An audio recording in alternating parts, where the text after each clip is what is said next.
10, 11, 12, 13, 14 ಈ 5 ದಿನಗಳ ಕಾಲ ಬೆಳಗ್ಗೆ 6 ಗಂಟೆಯಿಂದ ಮಧ್ಯಾಹ್ನ 12 ಗಂಟೆಯವರೆಗೆ, ಇನ್ನೊಂದ್ಸಲ ಹೇಳ್ತೀನಿ ನೋಡಿ, ಮಧ್ಯಾಹ್ನ 12 ಗಂಟೆಯವರೆಗೆ ನೀವು ಹೆಬ್ಬಾಳ ರಸ್ತೆಯ ಮುಖಾಂತರ ಡೈಲಿ ಬರುವ ಹಾಗೆ ಬರತಕ್ಕದ್ದಲ್ಲ. ಜಾಮ್ ಆಗುತ್ತೆ.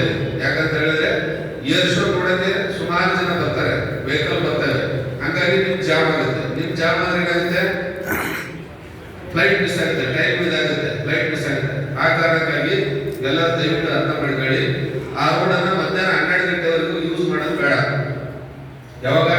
ದಿನಾಂಕ 10, 11, 12 3 ದಿನಗಳ ಕಾಲ ಮಧ್ಯಾಹ್ನ 12 ಗಂಟೆಯವರೆಗೆ ಆ ರೋಡ್ನಲ್ಲಿ ಬರಬೇಡಿ. ಗೊತ್ತಾಯ್ತಲ್ಲ? ಹೆಬ್ಬಾಳ, ಕೆಂಪಾಪುರ ಕ್ರಾಸು, ಅಷ್ಟಾರ್ CMI ಹಾಸ್ಪಿಟಲ್ ಏನ್ ಬರ್ತಿಲ್ಲ ರೋಡು ಅಂದ್ರೆ ಏರ್ಪೋರ್ಟ್ಸ್ ಕಡೆಗೆ ಬರ್ತಕ್ಕಂಥಲ್ಲ. ಬರಕ್ ಹೋಗಬೇಡಿ, ಸಿಕ್ಕಾಪಟ್ಟೆ ಜಾಮ್ ಆಗಿರುತ್ತೆ. ನಿಮ್ದು ಟ್ರಾಫಿಕ್ ಆಗಿ ಫ್ಲೈಟ್ ಮಿಸ್ ಆಗೋ ಚಾನ್ಸ್ ತುಂಬಾ ಇದೆ. ಯಾವಾಗ? ಮಧ್ಯಾಹ್ನ 12 ಗಂಟೆವರೆಗೆ. 12 ಗಂಟೆ ಆದ್ಮೇಲೆ ಏರ್ ಶೋ ಮುಗಿಯುತ್ತೆ, ಅವಾಗ ನಿಮಗೆ ಆ ರೂಟಲ್ಲಿ ಬರ್ಬೋದು. ಅರ್ಥ ಆಯ್ತಾ? 3 ದಿನ